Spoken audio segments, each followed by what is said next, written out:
दंड को भी काट सकता है। अभी तक जिस भी संत व महापुरुष से मिले, उन्होंने यही बताया कि पाप कर्म फल भोगने से ही समाप्त होगा। वो प्रभु कौन है जो पाप कर्म को काट देता है, वो काल के बंधन से छुड़वा देता है? उसका क्या नाम है, पूजा की विधि क्या है? कृपया अवश्य सुनिए जगत गुरु तत्वदर्शी संत रामपाल जी महाराज के अमृत वचन। और परमेश्वर ने 600 वर्ष पहले कहा था, अक्षर पुरुष एक पेड़ है, सरपुरुष नरेंद्र वा की डार और तीनों देवा शाखा है ये पांच रूप संसार। उस समय इन नकली गुरुओं ने उस परमात्मा की समरवाणी को हमारे तक आने नहीं दिया, रिजेक्ट कर दिया। कबीर क्या जाने संस्कृत को, ये अनपढ़ है, अशिक्षित है, धानक है, दुल्हा है, ये क्या जाने सदग्रंथों के गुड़ रहस्य को। अरे परमात्मा ने संस्कृत की और अरबी की और इंग्लिश की जरूरत क्या है?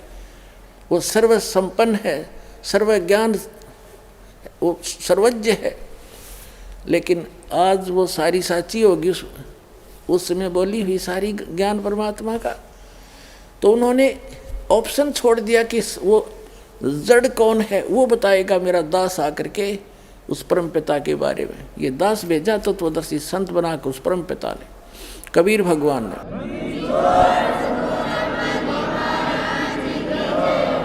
अब इसमें क्या बताया है कि उस संसार रूपी वृक्ष की 15वें अध्याय के देखिएगा, 15वें अध्याय का अब हम पढ़ेंगे दूसरा श्लोक। उस संसार वृक्ष की तीनों गुण रूप रजगुण ब्रह्मा सतगुण विष्णु तम गुण शिवजी रूपी, ये गलत लिखा है। ये विषय पर वाला शाखा, ये विषय विकार रूपी ये शाखा समझो। तीनों गुण तो शाखा है, ऊपर और नीचे, सर्वत्र नहीं। ऊर्ध अध माने नीचे, ऊर्ध्व माने ऊपर, ऊपर और नीचे फैली हुई है बस। और मनुष्य लोक में इस पृथ्वी पर कर्मों के अनुसार बांधने वाली ये भी ये अहमता ममता वासना रूपी जड़ है। ये भी इसके मुख्य कारण है, क्योंकि ब्रह्मा विष्णु महेश ही हमें कर्मों के आधार से यहाँ रोक के रखते हैं इस काल के आदेश से। ये इसके मंत्री हैं, एक एक विभाग के मंत्री, इनकी ड्यूटी ला रखी है। रजोगुण विभाग के ब्रह्मा जी, उसके अंदर से एक ऐसी प्रेरणा, ऐसी वासना निकल रही है, उसके अंदर से ऐसी तरंगें निकल रही है जैसे मिर्च होती है, मिर्च, और मिर्च का छोंक लगाया जाता है किचन में, और उसकी उस स्थूल वस्तु साकार वस्तु तो रसोई में, और उससे निकल कर वो तरंगे, उसकी जो वासना, उसका गुण अफेक्ट कर जाती है। और 3 कमरों में अलग से सब छीकम छीक हो जाते हैं। तो मूल वस्तु रसोई में, उसका गुण ने जाकर कहाँ असर कर दिया, जीव के बस का नहीं, छीकों न रोक ले। तो ऐसे ही ये तीनों भगवान ऊपर रहते हैं अपनी अपनी राजधानियों में, उनसे निकल रही है रेज आप जी पृथ्वी लोक, पाताल लोक और स्वर्ग लोक के प्राणियों को प्रभावित कर रही है। इनके बस की बात नहीं। इन विषय वासनाओं, ममता, जैसे ब्रह्मा जी के कारण संतानों उत्पत्ति की प्रेरणा, यह विषय वासना इतनी प्रभावित कर रखी है प्रत्येक प्राणी के अंदर, अपने आप संतानों उत्पत्ति करते हैं। फिर यहाँ के ठाठ बाट ये भी रजोगुण के कारण ही प्राणी करता है, कोठी हो, कार हो, बढ़िया सब कुछ हो। फिर सतोगुण के आधार से ममता, एक दूसरे के अंदर बहन भाई में ममता, प्रेम, पति पत्नी का प्रेम, बच्चों में ममता, अपनी कोठी बंगले कार में इनमें ममता, इनके अंदर मोह, ये जीव के बस का नहीं, इसको छोड़ सके। ये प्रभावित है, जैसे किसी ने नशा कर रखा है, शराब पी ली, 2 घूंटी लाए, पास उसने आप नहीं पता तू क्या बोल रहा है, कहाँ पैर रखे हुए, कहाँ पड़ा है। तो ऐसा नशा है आपके ऊपर। और इन परमात्मा की इस भक्ति से, सत साधना से आपको ये एंटीबायोटिक का काम करेंगी, आपका नशा उतरेगा। इन तीनों गुणों का असर बिल्कुल कम होता चला जाएगा। कुछ दिनों के बाद ऐसा एक नॉर्मल सा रह जाएगा जितना आवश्यक होगा बस, और फिर हम सफल होंगे उस समर्थ की सहारा लेकर। अब हम चल रहे हैं, देखिएगा। तो ये तीनों गुणों रूपी जो ये मुख्य कारण हैं इन यहाँ कर्मों के बंधन की। मनुष्य लोक में कर्मानुसार बांधने की भी ये मूलानी जड़ हैं, ये मूल कारण हैं। नीचे और ऊपर, सब लोकों में नहीं, नीचे और ऊपर फैली हुई है। नीचे फिर पाताल लोक में, ऊपर स्वर्ग लोक तक इनकी रेंज है। अब आगे देखो, अब गीता ज्ञानदाता तीसरे श्लोक में स्पष्ट कर देता है कि इस संसार वृक्ष का स्वरूप जैसा कहा है वैसा यहाँ विचार काल में नहीं पाया जाता।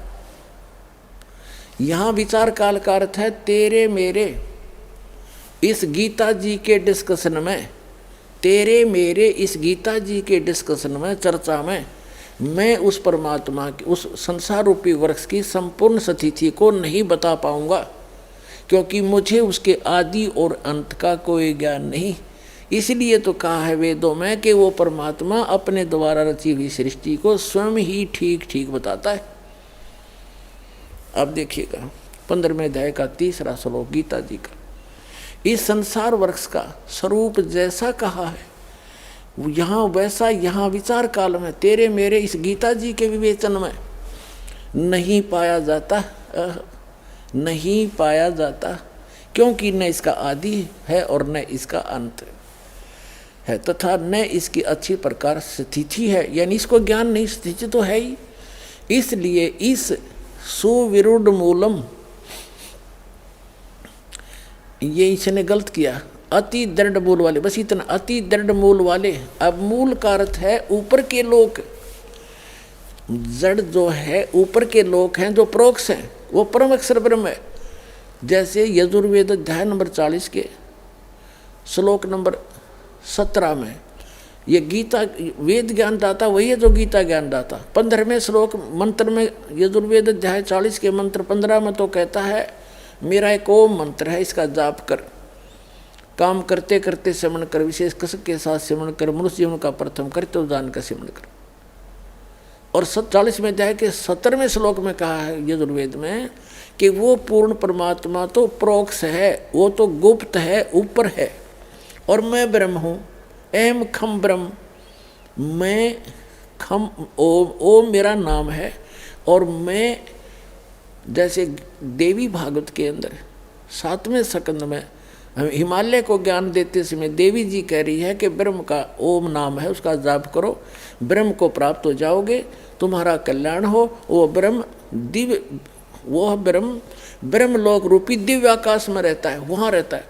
तो ये खुद कहता यजुर्वेद अध्याय नंबर 40 के मंत्र नंबर 17 में कि वो परमात्मा तो प्रोक्ष है, और मैं अहम ओम खम ब्रह्म, मैं ब्रह्म हूँ और ब्रह्मलोक रूप दिव्य आकाश में वहाँ रहता हूँ, मेरा एक ओम नाम है। और वो परमात्मा प्रोक्ष है, वो तो गुप्त है। ये देखिएगा यजुर्वेद,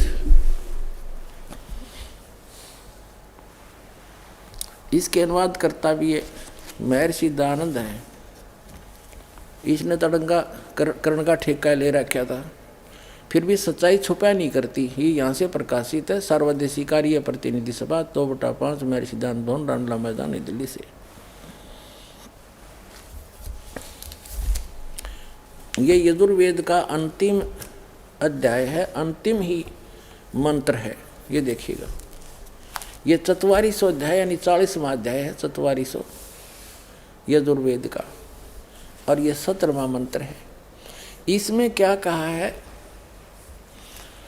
हे मनुष्यों, जिस ज्योत स्वरूप रक्षक, ये ज्योत स्वरूपी काल है, मुझ से अविनाशी यथार्थ कारण के आच्छादित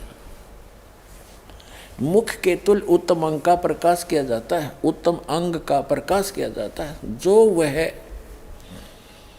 वह प्राण व सूर्य मंडल में पूर्ण परमात्मा है, पुरुष माने पूर्ण परमात्मा है, वह है प्रोक्ष रूप, वो तो प्रोक्ष है, गुप्त है। और अहम, ये यहाँ लिखा है सो अस्व अहम ओम खम ब्रह्म, खम का अर्थ खम ब्रह्म, मैं ब्रह्म, और ओम नाम है मेरा, खम ब्रह्मलोक रूपी दिव्य आकाश में रहता हूँ, मेरा एक ओम नाम है। और वो परमात्मा तो गुप्त है, वह पूर्ण परमात्मा है, वह है तो प्रोक्ष रूप, वो गुप्त है, वो जड़ है संसार रूपी वृक्ष की। अहम मैं खम, ये खम का अर्थ है ब्रह्मलोक रूपी दिव्य आकाश में रहता हूँ और मैं ब्रह्म हूँ। यहाँ लिखना था ब्रह्म, देख ब्रह्म का क्यों डंगा कर दिया, सीधा लिखना था मैं ब्रह्म हूँ, सबके गुण क्रम और स्वरूप करके अधिक हूँ। ओम उसका सबका रक्षक जो मैं उसका कोई बात ऐसा नाम जानो। ओम तो लिखना था ओम नाम जानो, ये तो निरा पशु था, इसने कक का पता नहीं था डंगा कर दिया। सीधा सा अर्थ है कि वो परमात्मा तो परोक्ष है और ये वेद ज्ञानदाता वही है, गीता ज्ञानदाता वही है। और कहता है मेरा एक ओम नाम है और मैं दिव्य आकाश रूपी ब्रह्म रूपी दिव्य आकाश, ब्रह्मलोक रूपी दिव्य आकाश में रहता हूँ और मेरा एक ओम नाम है। वो परमात्मा तो परोक्ष है, वो गुप्त है, तो ये जड़ है, वो जड़ रूपी भगवान वो गुप्त है। अब यहाँ बता रहा है कि श्रीमद् भगवत गीता अध्याय नंबर हम 15 पढ़ रहे हैं और श्लोक नंबर हम 3 पढ़ रहे हैं, 2 पढ़ लिया, तीसरा पढ़ रहे हैं। इस संसार वृक्ष का स्वरूप जैसा कहा है वैसा यहाँ विचार काल में तेरे मेरे गीता के डिस्कशन में नहीं पाया जाता। न इसका आदि है और न इसका अंत है और न इसकी अच्छी प्रकार कोई स्थिति है। इसलिए इस सुविरुद्ध मूलम यानी ऊपर को जो जड़ है वो गुप्त है, उसको तत्वदर्शी संत बताएगा। परमात्मा ने जैसे पृथ्वी से बाहर जो वृक्ष दिखाई देता है उसके विषय में बताया है कि अक्षर पुरुष एक पेड़ है, तना से पेड़ शुरू हो गया और जड़ गुप्त रहेगी और सरपुरुष वाकी डार और तीनों देवा शाखा हैं, ये पात्र रूप संसार। अब वो जो जड़ है मूल है, इसमें लिखा है सुविरुद्ध मूलम, यानी वो जो ऊपर के लोक हैं जो गुप्त हैं, जिसका आज तक किसी को पता ही नहीं, इनकी दिव्यदृष्टि वहाँ काम कर ही नहीं सकी। तो वो कहते हैं ऊपर के लोक तो अविनाशी लोक हैं, वो शाश्वत स्थान है, इसलिए उसको सुदृढ़ मूलम कहा है, सुविरुद्ध मूलम, यानी वो तो अविनाशी पोर्शन है उस परमात्मा का, वो कभी नाश में नहीं आता। इस प्रकार यहाँ इसका ये संकेत है, न इसका आदि और न अंत पाया जाता है। और इसलिए इस सुविरुद्ध मूलम ऊपर के लोग जो शाश्वत स्थान हैं मूल वाले इस संसार रूपी पीपल के वृक्ष को दृढ़ेन माने दृढ़ असंग शस्त्रेण, यह लिखना था तत्व ज्ञान रूपी शस्त्र द्वारा, छितवा माने काट कर, अर्थात इस उलझी हुई गुत्थी को उस तत्व ज्ञान जो चौथे अध्याय के 34वें श्लोक में 32वें श्लोक में कहा, उस तत्व ज्ञान रूपी शस्त्र से इसको काट के कबीर साहब कहते हैं और ज्ञान सब ज्ञान डी कबीर ज्ञान सो ज्ञान, और जैसे गोला तोब का युग करता चला मैदान। तो ये तोब का गोला यानी तत्वदर्शी तत्व ज्ञान उस कबीर भगवान के द्वारा दिया हुआ, उस शस्त्र से काट के इसका मैदान कर दिया जाएगा। उसके पश्चात उस तत्व ज्ञान को समझ कर 15वें अध्याय का अब 4था श्लोक पढ़ रहे हैं। उसके पश्चात उस परम पद परमेश्वर को भली भांति खोजना चाहिए, जिसमें गए हुए पुरुष फिर लौटकर संसार में नहीं आते, और जिस परमेश्वर से इस पुरातन संसार वृक्ष की प्रवृत्ति विस्तार को प्राप्त हुई है, अर्थात जिस परमात्मा ने संसार रूपी वृक्ष की रचना की है, जिसने सारे ब्रह्मांडों की रचना की है। इसका अर्थ ये है पुरातन संसार वृक्ष की प्रवृत्ति विस्तार को प्राप्त हुई, जिस परमेश्वर से इस संसार रूपी वृक्ष की प्रवृत्ति विस्तार को प्राप्त हुई, अर्थात जिसने इस परमात्मा इस संसार रूपी वृक्ष को यानी सब ब्रह्मांडों की रचना की है, उसी आदि पुरुष नारायण के मैं शरण हूँ। इस प्रकार दृढ़ निश्चय करके उस परमेश्वर का मनन और निधिध्यासन करना चाहिए। अब गीता ज्ञानदाता ने स्पष्ट कर दिया कि मेरी भक्ति से मोक्ष नहीं, जन्म मृत्यु तेरे भी रहेंगे मेरे भी रहेंगे अर्जुन, इसलिए केवल उसकी भक्ति कर जिसने सारे ब्रह्मांडों की रचना की है, उसके लिए तत्वदर्शी संतों की खोज कर। अब 17वें अध्याय के 23वें श्लोक में गीता ज्ञानदाता कहता है कि ओम तत्सत इति निर्देश है ब्रह्मण त्रिविध समर्थ है। अब तीन पुरुष हैं, सरपुरुष, अक्षर पुरुष और परम अक्षर पुरुष। ये कंसेप्ट क्लियर हो गया श्रीमद् भगवद गीता से ही। अब तीन ही इनके मंत्र हैं जाप करने के, और ये साधना है। कई भक्त जैसे ये कबीरपंथी यहाँ मार खा रहे थे कि हम क्यों जाप करें इन कमलों में बैठे हुए माँ विष्णु महेश के, और हम क्यों जाप करें इस सतनाम के, हम तो उस परमात्मा को पाना है। ये काल ने यहाँ रोल मार ली इनकी। अरे ये जाप बकवास ये करेंगे एंड बेंड, अजर नाम अमर नाम पाताल सब सिंधु नाम, यही हंस का काम। ये एक आरती सी करते रहे, सतनाम सतगुरु सतनाम सतगुरु। अरे ये इस भ्रम में रहे कि कोई इनको टोक देता, तुमको बात करो सतनाम सतलोक की, हर भक्ति करो इन ओम नाम की ऋण की। ये कोई पर ज्ञान है? वो काल के दूत ये विचलित हो गए क्योंकि इनको कंप्लीट नॉलेज नहीं था। हम ये जो मंत्र हैं ये हमारे औजार हैं, इंस्ट्रूमेंट हैं हमारे। जैसे हमने जल प्राप्त करना है पृथ्वी से, तो पृथ्वी हमारा जल इस उपास्य है, इष्ट है। हमारा उद्देश्य जल प्राप्त करना है, और बोकी और पाइप और हैंड पंप जो ऊपर मशीन है वो तो एक उपकरण है। उनसे इन सब प्रयत्नों से ये साधन है, साधना है हमारी, इससे वो जल मिलेगा जिसके लिए हम तड़प रहे हैं। तो उस परमात्मा के पाने के लिए ओम तत्सति निर्देश है ब्रह्मण त्रिविध समर्थ है।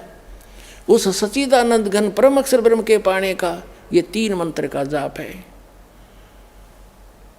ये तीन मंत्र का जाप उस परमात्मा को प्राप्त कराएगा। और जो नीचे से यहाँ से नीचे नीचे के जो जाप आपको दिए जाते हैं ये यहाँ से आपके बंधन से मुक्त कराएंगे।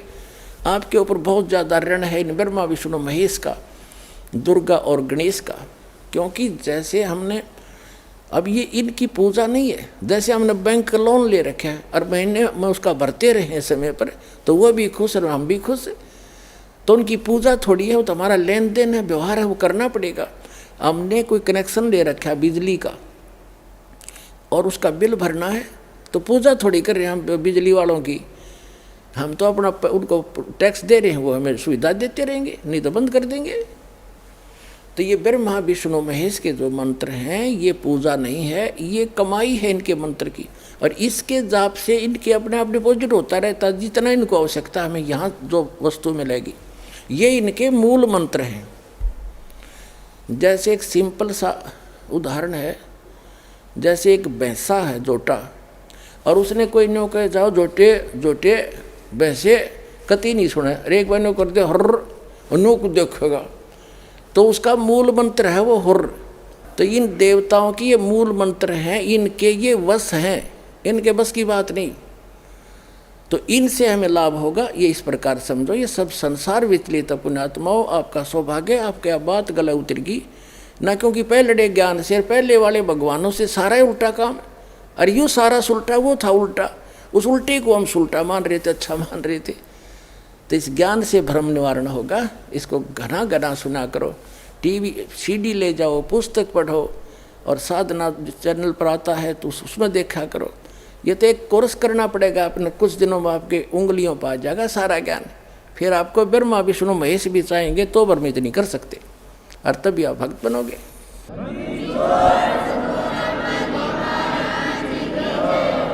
ये देखिएगा 17वां श्रीमद् भगवद गीता का अध्याय 17 का और श्लोक नंबर 23 में ओम तत्सत इति निर्देश ब्रह्मण त्रिविध समर्थ ब्राह्मणा तेन वेदा च यज्ञा च विहिता पुरा। 23वां श्लोक में ओम तत् ओम ओम तत् तत् सत सत ओम सत तत् सत, यह तीन प्रकार का ब्रह्मण माने सच्चिदानंद घन ब्रह्म यानी परम अक्षर ब्रह्म के पाने का निर्देश। ये निर्देश माने डायरेक्शन, नथिंग एल्स। समर्थ माने समरण करने का। ये ओम तत्सत उस सच्चिदानंद घन ब्रह्म परम अक्षर ब्रह्म गीता ज्ञानदाता से अन्य जो मूल संसार रूपी वृक्ष की जो मूल है उसको प्राप्त करने का ये तीन मंत्र के साधना है, इससे वो मिलेगा।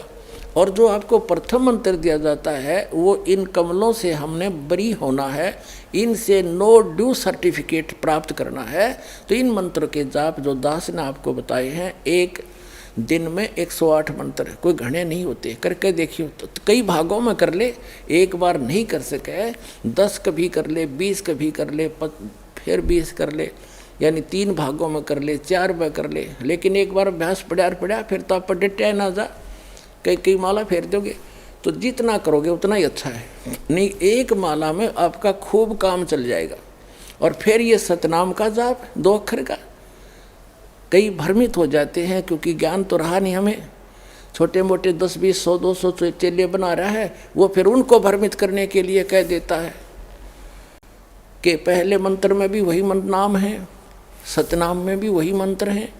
ये क्या मंत्र मेरे से यहीं मिलते हुए कर रहा है एक बकवाद। अरे भले आदमी, यदि तू ही ऐसा गुणी होता तो यहाँ आने की क्या जरूरत थी तुझे। अपन आत्माओं, जैसे एक लड़की के पिता का नाम हरि सिंह और पति का नाम हरि सिंह, तो हरि सिंह केवल नाम, उस नाम से नहीं, वो किसका मंत्र है।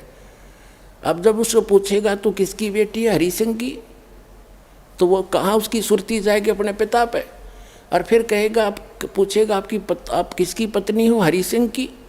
वो हरि सिंह कौन और वो हरि सिंह कौन, नाम एक है लेकिन वो व्यक्ति 2 हैं, और उनके गुण और उनके नाते में भी अंतर है। इसी प्रकार जो मंत्र आपको दिए जाते हैं, दास जो मंत्र दे उसने ब्लाइंड फेथ करके देखो, ये प्रमाणित है। सब महापुरुषों ने जिनको मोक्ष प्राप्त हुआ उन्होंने भी यही जाप किया। ये आपके रूबरू कई बार कर लिया, रह कर और भी करते रहेंगे आपको दृढ़ विश्वास कराने के लिए। तो इससे क्या हो गया कि उस सच्चिदानंद घन ब्रह्म परम अक्षर ब्रह्म के पाने का ओम तत्सत, ये 3 मंत्र के जाप का निर्देश है, नथिंग एल्स। निर्देश का अर्थ है डायरेक्शन, अग्रम मग्रम नहीं, विकल्प नहीं इसका, फिर कोई और मंत्र नहीं है। अपन आत्माओं, जो आज का सत्संग दास करना चाह रहा था, अभी तक तय भूमिका बनी है। बाकी शेष सत्संग कल सुनाएंगे। बोलो सतगुरुदेव की जय।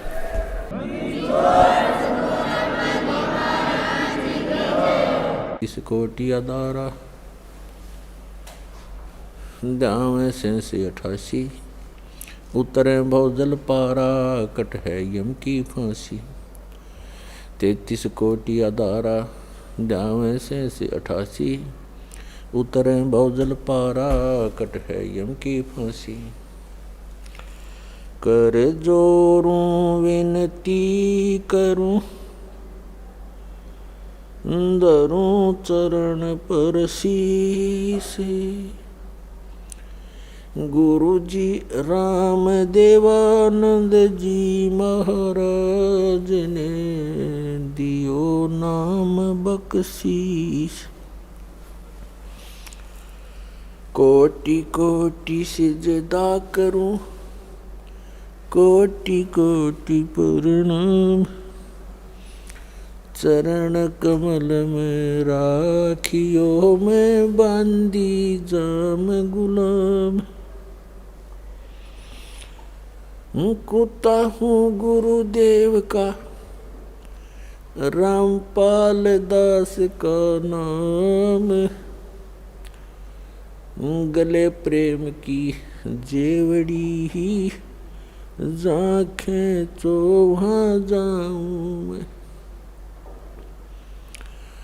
तो करो तो बावड़ू, दूर दूर करो तो जाऊँ। जो राखो त्यों ही रहूं, जो देवो सो खाऊं।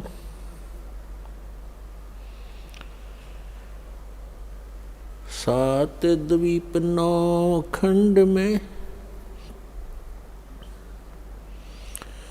गुरु से बड़ा ना कोई। करता करे ना कर सके, गुरु करे सो होवे। गुरु बड़े गोविंद से, मन में देख विचार। हरि सुमरे सो रह गए, गुरु सुमरे हुए पार। गुरु गोविंद दोनों खड़े, काके लागू पाए। बलिहारी गुरु अपना, जिन गोविंद दियो मिलाए। कबीर हरि के रूठता, गुरु की शरण में जावे। कहें कबीर गुरु रूठ गए तो, हर ना करे सहाय। गुरु बिन माला फेरते, गुरु बिन देते दान। गुरु बिन दोनों निष्फल हैं, चाहे पूछो वेद पुराण।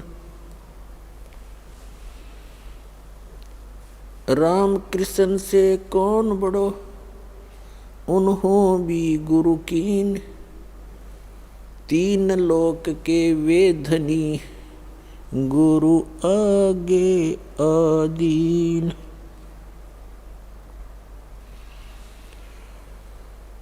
जय इब कै सतगुरु मिले,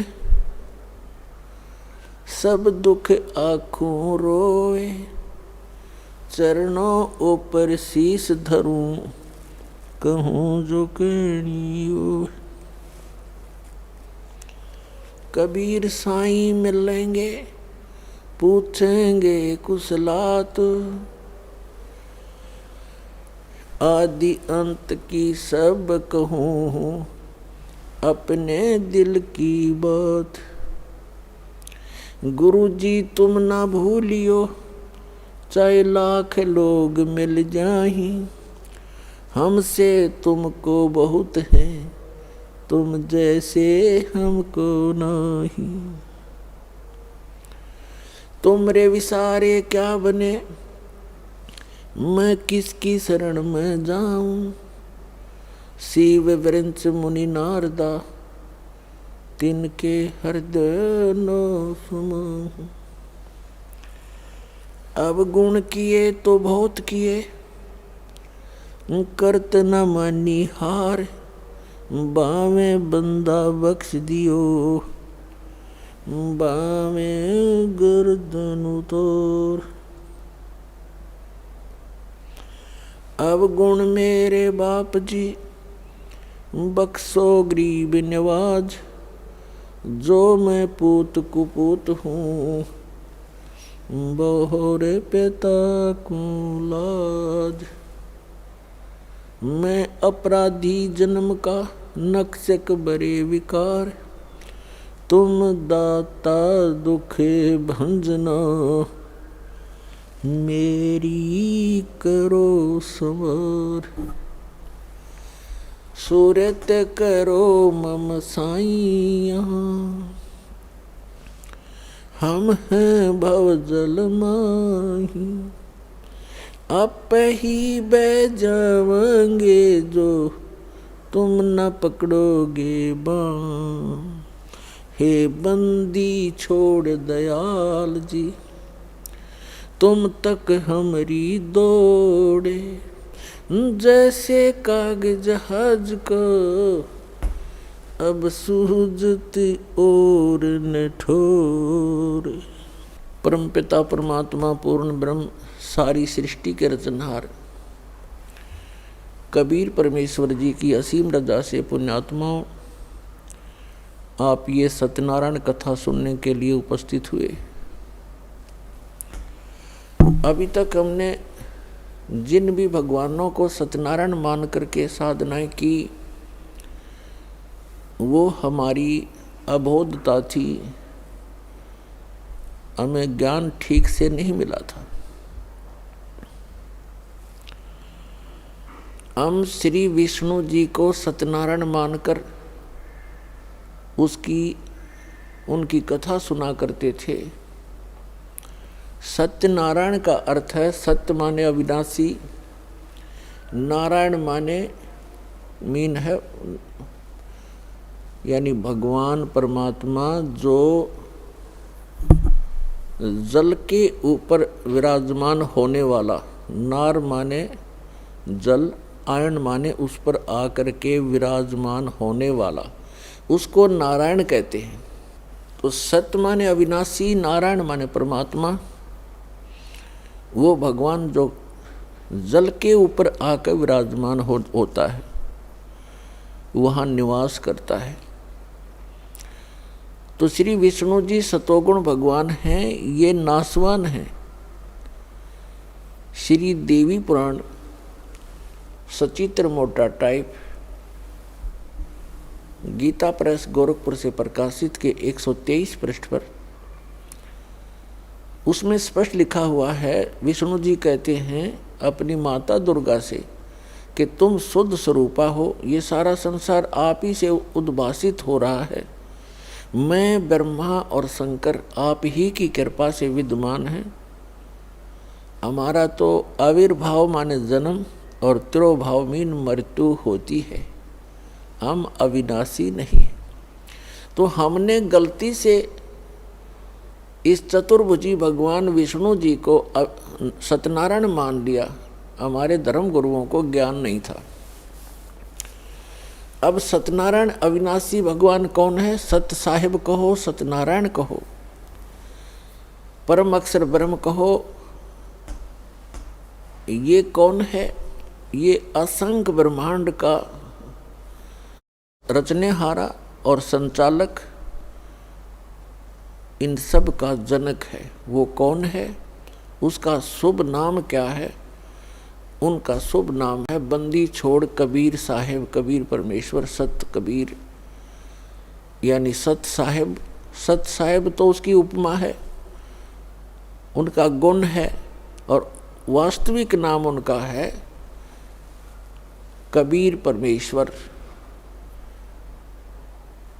तो वो कौन है जो काशी के अंदर 120 वर्ष तक एक जुलाहे की भूमिका, दानक की भूमिका करते हुए पूरे विश्व को ज्ञान प्रदान किया करते थे? वो परमात्मा सत्यनारायण हैं, सत्य साहिब हैं। तो पुण्यात्माओं, ये ज्ञान कहाँ से हुआ कि ये सत्यनारायण हैं?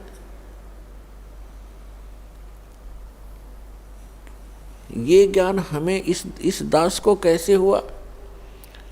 परमेश्वर की एक वाणी पढ़ी कबीर भगवान की कि वेद मेरा भेद है, मैं ना वेदन के माही, और जौन वेद से मैं मिलूं ये वेद जानते नहीं। ये चारों वेद मेरी ही महिमा का गुणगान कर रहे हैं, मेरी महिमा बता रहे हैं, लेकिन इन वेदों में वर्णित विधि से मेरी प्राप्ति नहीं हो सकती। इनसे हटकर एक और वेद है जिसको सूक्ष्म वेद कहते हैं, जिसको तत्व ज्ञान भी कहते हैं। उस वेद के अंदर मेरे पाने की विधि है और उसका ज्ञान इन वेदों में किसी में नहीं। तो यहाँ परमात्मा ने कहा है कि वेद मेरा भेद है और मैं ना मिलूं वेदन के माही, और जौन वेद से मैं मिलूं वो वेद जानते नहीं।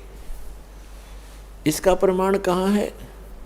श्रीमद् भगवत गीता अध्याय नंबर 4 के श्लोक नंबर 32 में गीता ज्ञानदाता कहता है कि अर्जुन, जो अभी आपने सुना श्लोक 25 से लेकर 31 तक कि कोई तो देवताओं की पूजा करता है, कोई हठ योग करता है, कोई तीक्ष्ण व्रत रखता है, अहिंसावादी बनकर घूमता है, कोई स्वाध्याय करते रहते हैं, कोई केवल योग अभ्यास करते हैं, कोई प्राणों की श्वासों की गति को आते जाते देखते रहते हैं। ये सभी साधक अपनी साधना को पापनाशक जानते हैं, इसको अच्छा मानते हैं, तभी तो वो कर रहे हैं। जब उनको ज्ञान होगा कि साधना ठीक नहीं है तो तुरंत त्याग देंगे। और चौथे अध्याय के 32वें श्लोक में बताया है कि उस परमेश्वर ने, सच्चिदानंद घन ब्रह्म ने अपने मुख कमल से तत्व ज्ञान बोलकर सुनाया है, वो सच्चिदानंद घन ब्रह्म की वाणी है, वो तत्व ज्ञान है। उसके अंदर ये यज्ञों की जानकारी, यज्ञ माने धार्मिक अनुष्ठानों की जानकारी विस्तार के साथ की गई है, वो तत्व ज्ञान है। उसको जानने से फिर सभी पापों से मुक्त हो जाता है प्राणी। चौथे अध्याय के 34वें श्लोक में कहा कि उस तत्व ज्ञान को तू तत्वदर्शी संतों के पास जाकर समझ। उनको दंडवत प्रणाम करने से, कपट छोड़कर नम्रतापूर्वक सरलतापूर्वक प्रसन्न करने से वे तत्वदर्शी संत तुझे उस तत्व ज्ञान का उपदेश करेंगे। अब श्रीमद् भगवत गीता जो है वेदों का सारांश है, चारों वेदों का, और बहुत ही निर्णायक ज्ञान है श्रीमद् भगवत गीता के अंदर। अब यजुर्वेद अध्याय नंबर 40 के मंत्र 10 से लेकर 13 में एक विशेष ज्ञान दिया है। वेद ज्ञान दाता कौन है? यही जो गीता ज्ञान दाता है। इसने कहा है, वेद में कहा है कि कोई तो परमात्मा को संभवात माने जन्म लेने वाला अवतार रूप में मानता है, जैसे श्री राम, श्री कृष्ण या अन्य 9-24 जो अवतार माने जाते हैं, ऐसे मानता है। कोई कहता वो जन्म लेता ही नहीं, असंभवात है। इसकी जानकारी तत्वदर्शी संत देते हैं, उनसे सुनो। इससे सिद्ध हो गया कि वेद में वो ज्ञान नहीं है। यदि वो कंप्लीट ज्ञान होता तो ये श्लोक, ये शब्द वेद में नहीं होते। और इसी का सारांश श्रीमद् भगवत गीता है। और श्रीमद् भगवत गीता अध्याय नंबर 4 के श्लोक नंबर 34 में भी यही कंसेप्ट क्लियर किया है, यही स्पष्ट कर दिया है कि वो तत्वदर्शी संत उस तत्व ज्ञान से परिचित हैं, उनसे पूछो। तो गीता के जी के अंदर भी वो ज्ञान नहीं है। वो सच्चिदानंद घन ब्रह्म ने जो अपने मुख कमल से बोला वो तत्व ज्ञान है, वो सूक्ष्म वेद है। और उसकी जानकारी इस दास के अतिरिक्त इस विश्व में किसी के पास नहीं है, क्योंकि उस परमात्मा ने स्पेशल इसी काम के लिए भेजा है।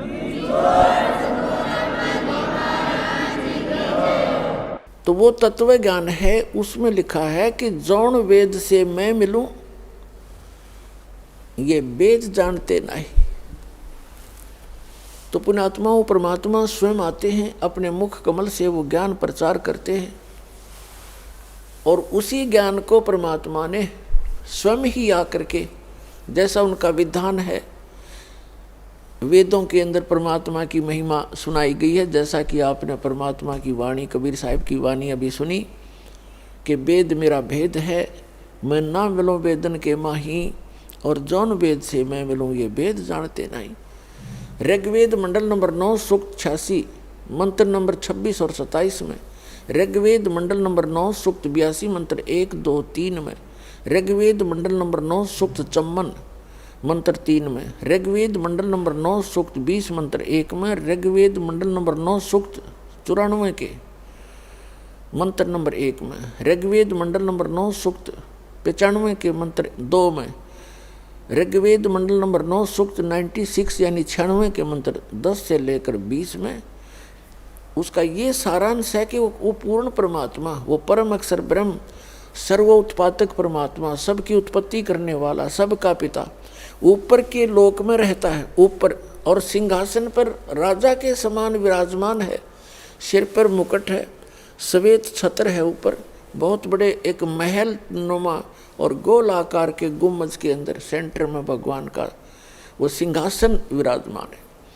और जब वो यहाँ आता है, क्योंकि यहाँ काल का लोक है, और ये एक शैतान है, ये काल, इसने सबको मिसगाइड करना इसका उद्देश्य है, और सबको गलत साधना पर आधारित करना, सारी बुराइयां करवाना, इनके कर्म बिगड़वाना, इसका मूल कर्तव्य है। इसका जो है एक धर्म बना हुआ है। शराब, मांस, तंबाकू सेवन करना, चोरी, ठगी, जारी, रिश्वतखोरी करके अपने कर्म बिगड़वाना, ये इसका परमो धर्म है। और उस परमात्मा का धर्म है कि इन बुराइयों से छुड़ाना, अपने बच्चों को अपराधों से बचाना और सच्चा ज्ञान बताना। उसके लिए वो स्वयं ही आते हैं।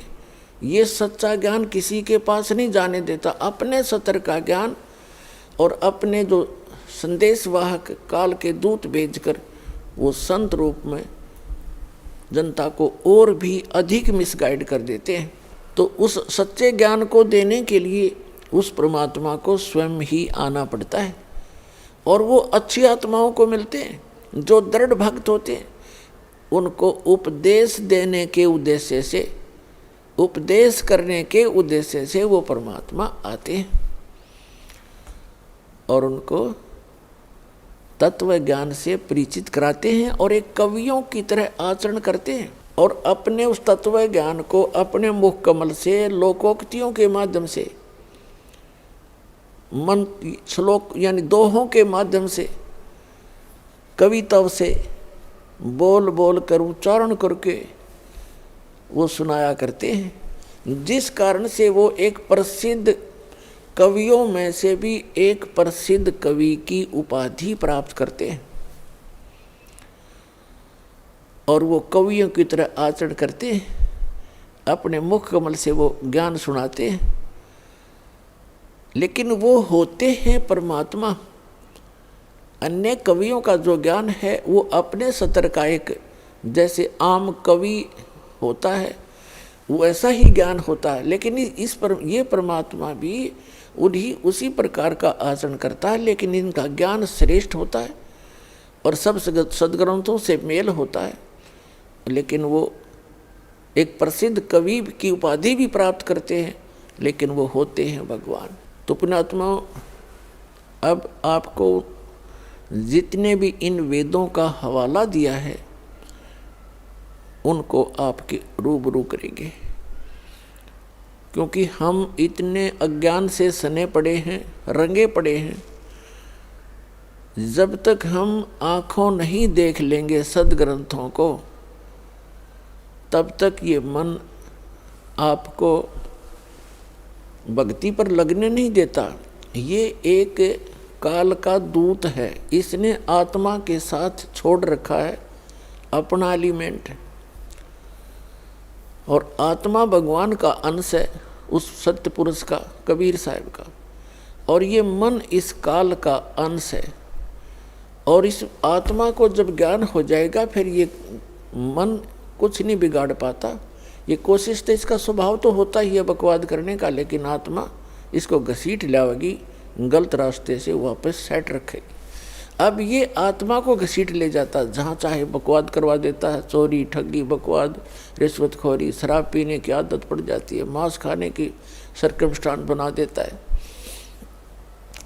और जब आत्मा को परमात्मा का ज्ञान होगा, परमात्मा का सहयोग इसे प्राप्त होगा विधिवत, तो फिर ये इससे प्रबल है, बहुत प्रबल है, और उस ज्ञान के आधार से ये फिर डगमग नहीं होगी। तो आपको इन सद्ग्रंथों के रूबरू कराते हैं। अपने आत्माओं, जो ये सत्संग चल रहा है, ये जो समागम है, आपको बताया है कि एक विशेष उपलक्ष्य है। वैसे तो सत्संग सभी एक ही हैं, कोई अंतर नहीं होता, लेकिन इस दिन को हम इसलिए विशेष मानते हैं, फाल्गुन उतरते की द्वादशी। इस दिन परमात्मा सतलोक से चलकर आए थे, जैसी वो लीला किया करते जो वेदों में वर्णित है। वेद मेरा भेद है, मैं ना मिलूं वेदन के माही, और जौन वेद से मैं मिलूं, ये वेद जानते नहीं। तो परमात्मा जैसी लीला किया करता है और वेद उसके साक्षी हैं, उसी लीला अनुसार उस परमात्मा ने प्रत्येक युग में ये लीलाएं की हैं। इस कलयुग के अंदर दास को जो नॉलेज में है, ध्यान में है, वो बताता हूँ वो किन किन को मिले। आदरणीय धर्मदास साहिब जी बांधवगढ़ वाले, मध्य प्रदेश वाले को, आदरणीय मुल्कदास साहिब जी, आदरणीय नानक साहिब जी सिख धर्म के प्रवर्तक को, वो अकाल मूर्त सत्य पुरुष यानी पूर्ण परमात्मा कबीर भगवान, इनको आकर मिले बेई नदी पर। और ऐसे ही आदरणीय दादू साहिब जी को मिले, आदरणीय गरीबदास साहिब जी गांव छुड़ाने जिला दद्दर हरियाणा वाले को मिले, और आदरणीय गीसा दास साहिब जी गांव खेखड़ा जिला मेरठ उत्तर प्रदेश वाले को, अब शायद उनका बागपत डिस्ट्रिक्ट बन गया होगा, उस समय ऐसा था। तो इनमें से जो ये फाल्गुन सुदी द्वादशी, इसको किन महापुरुष को मिले हैं, किस दृढ़ आत्मा को मिले हैं, अच्छी आत्मा को? आदरणीय गरीबदास साहिब जी, गांव छुडानी, जिला झज्जर, हरियाणा वाले को मिले। और उनको सचखंड लेकर गए सतलोक में, और ऊपर के सभी दृश्य दिखाए उनको। ब्रह्मा विष्णु महेश की सतीथी आंखों दिखाई, और उन्हीं के मुख से कहलवाई कि हम तो जन्म मृत्यु होती है और हम कंप्लीट गॉड नहीं हैं, हमारा जन्म मृत्यु होता है, हम केवल सीमित कार्य ही कर सकते हैं। और फिर धर्मराज के दरबार में लेकर गए। जब धर्मराज यानी यहाँ का चीफ जस्टिस है ब्रह्मांड का, जो ही कबीर परमेश्वर जी उस धर्मराज के दरबार में पहुँचे, न्याय चीफ जस्टिस के दरबार में पहुँचे, धर्मराय ने चेयर छोड़ दी, अपना सिंहासन त्याग दिया और नीचे खड़ा होकर करबद्ध हो गया। क्योंकि ये अध्यात्म मार्ग जो है उसी के अंदर उसी को प्रभावित करता जिसके अंदर वो कनेक्टेड होता है। तो उसको धर्मराज को ये देखने की और जानने की आवश्यकता नहीं पड़ी कि कौन आया है तेरे दरबार में। तुरंत उसको अपने आप उसके अंदर से ऐसी प्रेरणा हुई, बाहर खड़ा हो गया आकर के और करबद्ध हो गए कि कोई प्रबल शक्ति तेरे इस न्यायालय में आ गई है। तो गरीबदास साहिब जी आंखों देख रहे हैं और कबीर साहब उस धर्मराज को डांट लगा रहे हैं, जिसके सामने ब्रह्मा विष्णु महेश की हिम्मत नहीं बात करने की। ब्रह्मा विष्णु महेश भी अगर उसके दरबार में जाएंगे तो वो सिंहासन नहीं छोड़ेगा। जैसे अपना चीफ जस्टिस होते हैं सुप्रीम कोर्ट के, तो उनके सामने चाहे कोई प्रधानमंत्री जाए या कोई अन्य कोई कितना ही बड़ा अफसर जाए, वो चेयर नहीं छोड़ेंगे। यदि राष्ट्रपति जाएगा तो उन्होंने वो सिंहासन त्यागना होगा, उनके लिए खड़ा होना पड़ेगा। तो इसी प्रकार वो सुप्रीम पावर कबीर भगवान जब उस धर्मराज के दरबार में गए, वो खड़े हो गए। तब परमात्मा ने जैसे एक बड़ा अधिकारी छोटे अधिकारी को डांट लगाता है और वो उनकी हर बात को यस करता है, ऐसे कबीर साहब ने धर्मराज को धमकाते हुए कहा, एक विशेष शक्ति से बोला, कहा कि फिर गरीबदास जी ने अपनी अमृतवाणी में वो आंखों देखी वार्ता लिखी है।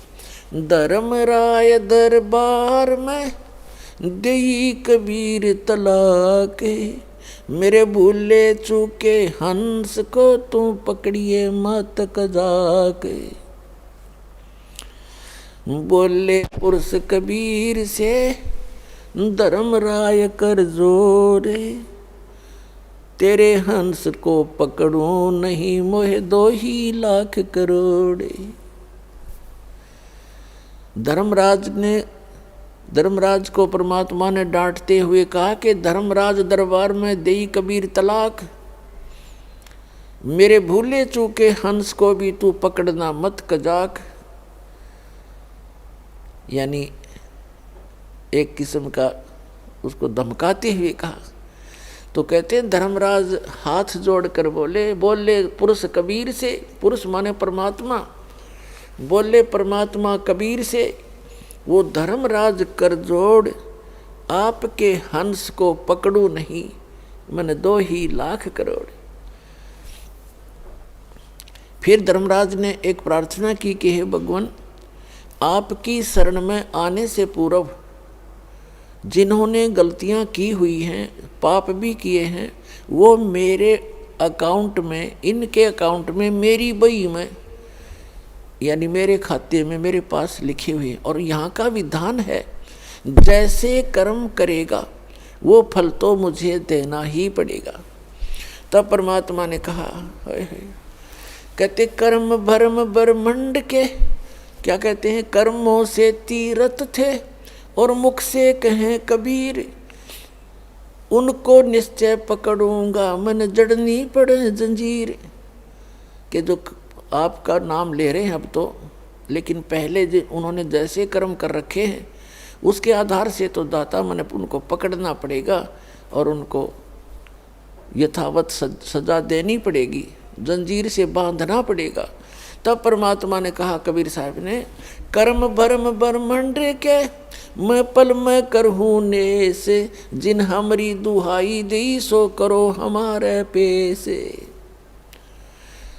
तेरे इस ब्रह्मांड के कर्म तुमने इनको ऐसे विवश कर रखा है, इनको इतना मिसगाइड करके तुमने ये पाप करवा रहे हो इनसे, तो इनके सभी पूर्व के जो पाप हैं उन सब को मैं क्रॉस कर दूंगा, उनको कैंसिल कर दूंगा, नाश कर दूंगा। और जिन्होंने मेरा नाम ले दिया कि मैं कबीर जी का भक्त हूँ, तो मेरे पास ले आना, तुम उसका अकाउंट मत करना। फिर धर्मराज ने कहा कि जैसा जो आपकी आज्ञा प्रभु वही होगा।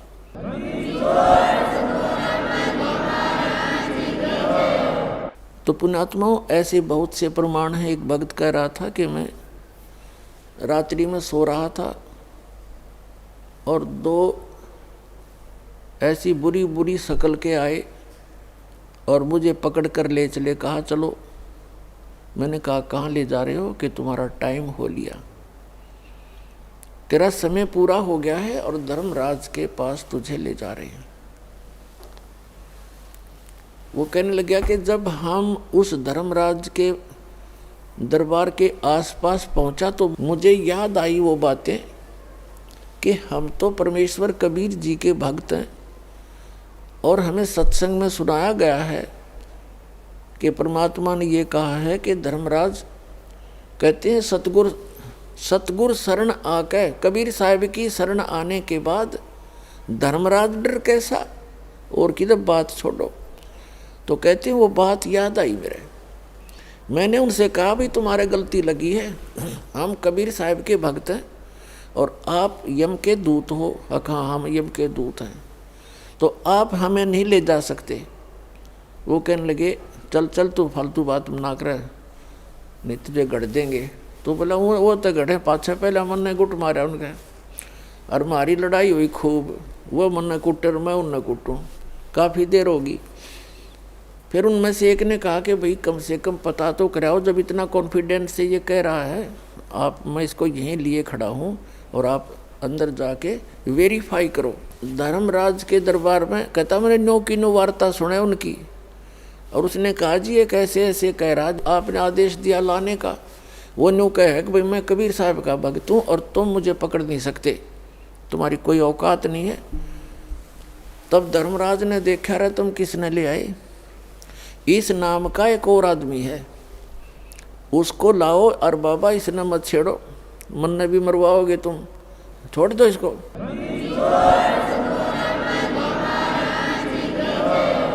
बाहर आया तो उसने कहा रे छोड़ बीमारी ने, और वो कह रहा था कि मुझे ऊपरे तो पटक दिया उनने, नो मारा पगा फेंक के, और मैं उन्होंने करता हुआ। और जब शरीर के अंदर वापस में प्रवेश हुआ, बाहर निकला, जो मेरा शरीर पड़ा मुझे दिखाई दिया, वापस आया तब उसमें प्रवेश होता दिखा। फिर थोड़ी सी देर के बाद मेरी आंखें खुली, सारा शरीर पसीना पसीना, हाथ पैर कोई काम नहीं कर रहे, 5 मिनट तो वो गति नहीं कर सके।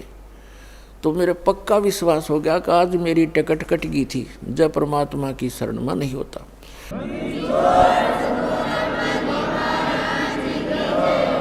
तो कबीर साहब की आंखों देखी लीला परमेश्वर की उस प्यारी आत्मा गरीबदास जी ने जो वर्णन किया, ये आपके समक्ष प्रमाणित हुआ। धर्मराय दरबार में देई कबीर तलाक, मेरे भूले चूके हंस को तुम पकड़ियो मत कजाक। बोले पुरुष कबीर से धर्मराय कर जोड़, तुमरे हंस को पकड़ो ने मेरी मन 2 लाख करोड़। फिर उसने एक प्रश्न किया कि कर्मों से ती रत थे और अब है शरण कबीर, वह को निश्चय पकड़ना पड़े, मोह जड़नी पड़े जजीर। तब परमात्मा ने कहा तेरे कर्म भ्रम ब्रह्मंड के ये पल में कर हूँ नेस, सबको नष्ट कर दूंगा पूर्व जन्म के जितने भी पाप हैं, और जिन हमारी दुहाई दी सो करो हमारे पेश। तो ये आपके रूबरू समक्ष हुआ। और फिर कहा है शिव मंडल ब्रह्मापुरी चाहे विष्णु लोक में हो, अमरे गुण भूल नहीं तो आने छुटाऊं तो। कहाँ तक का आपका गारंटी लेते हैं भगवान कि जैसे आप जी सत साधना कर रहे हो, प्रथम मंत्र जो आपको दिया जाता है इन सभी यहाँ के देवताओं का है। देखो पुण्यात्माओं, जब तक हम कंप्लीट स्पिरिचुअल नॉलेज से परिचित नहीं होते, पूर्ण अध्यात्म ज्ञान से, तो हम ऐसे ही लड़ते झगड़ते रहते हैं। कोई ब्रह्मा जी को बड़ा छोटा बताता है, कोई विष्णु जी को बड़ा बताता है। शिव का पुजारी कहता है विष्णु जी, शिव सबसे श्रेष्ठ हैं, ये सर्वशक्तिमान है। तो ये बालकों वाली लड़ाई है, बच्चों वाली अज्ञानता की, अबोधता की। फिर कुछ ऐसे कहते हैं तुम बात करते हो सतलोक और सतपुरुष की और साधना करते हो इन ब्रह्मा विष्णु महेश वाले मंत्रों की, तो ये भी बालकपन है। देखो हम चाहे प्रधानमंत्री के हम साथी हैं, मित्र हैं मान लीजिए, और हम रह रहे हैं उस देश में, तो उस प्रधानमंत्री के सभी बच्चे, सभी मंत्री, मुख्यमंत्री और नीचे के जितने प्रशासनिक अधिकारी या कर्मचारी, ये सब उसके ही अंश हैं, उसके अंश हैं, और उनका हमने सत्कार करना है। और जैसे आप जाओगे किसी भी तहसीलदार के पास या एसडीएम के पास या डिप्टी कमिश्नर के पास, और आप ये कहोगे जी मैं उनका मित्र हूँ प्रधानमंत्री जी का और मेरा ये काम है, तो काम तो उन्होंने वो करना है, वैसे भी आम नागरिक का भी वही करेंगे, और वो भी एक आम नागरिक ही है, बेसिक मित्रता उसकी उसके साथ है। तो उनसे एक अच्छा शिष्टाचार से पेश आना एक अच्छे नागरिक का वैसे ही परम कर्तव्य है। और उनको ये पता लग गया कि उस प्रधानमंत्री का व्यक्ति है तो 2 मिनट में काम करेगा और चाय साथ पिलाओगा, तो इतना अंतर आपके पास हो जाएगा। तो काम हमारा इन्होंने ही करना है, ब्रह्मा विष्णु महेश यहाँ के प्रबंधक हैं। अब इनसे विरोध करना भी परमात्मा की आत्मा को ही दुखाना है। जैसे कोई किसी के साथ जाकर खसता है और मित्र कहता प्रधानमंत्री को, उसके पास शिकायत जाएंगी जी आपका आदमी आया था, काम तो मैंने कर दिया पर बोलिया बुंडा, तो प्रधानमंत्री भी मित्रता छोड़ देगा उससे कि भाई तू बकवाद करता है। तो पुण्यात्माओं, परमात्मा ने कहा है कि तिनका कभू ना नींद ये जो पाँव तले हो और कभी उड़ आँखों पड़े वो पीठ घनेरी हो। यानी सबका सत्कार करे, प्यार से रहे, यथोचित सबको सत्कार दे जिसका जितना अधिकार है। तो तब हम इस सफर को अच्छी तरह तय करेंगे और परमात्मा भी तभी हमसे प्रसन्न रहेगा।